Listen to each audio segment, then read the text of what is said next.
Neviem, či sa smiať alebo plakať, priatelia. Viete, koho odsúdili?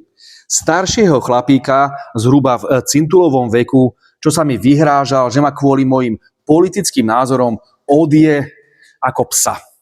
A vraj, keby mal pištoľ, zastrelí ma. A o premiérovi Robertovi Ficovi sa krátko po atentáte v Handlovej vyjadril, že mal zdochnúť. A odstreliť chcel aj ministra Matúša Šutaja Eštoka. Volal na políciu a toto všetko im vyrozprával. Opitý nebol. Dnes som obdržal rozsudok. Súd chlapíka uznal za vinného a teraz sa podržte, odsudil ho na 500-eurovú pokutu.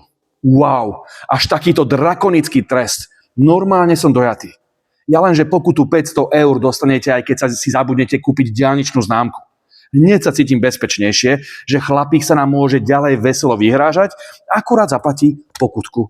A teraz si to porovnajte s Deným Kolárom, ktorý sedí už nejakých 8 mesiacov vo väzbe za to, že odporúčal nejakú knižku, ktorú si viete požičať aj v univerzitnej knižnici a ešte používal, preboha, neslušný slovník. Možno sa mal radšej vyhrážať, že niekoho zabije ako psa a dostal by pokutku. To je proste neuveriteľné. Súdna moc na Slovensku je v katastrofálnom stave. Pre pána Jana 500 eur za vyhrážky smrťou. Mne sa snáď sníva.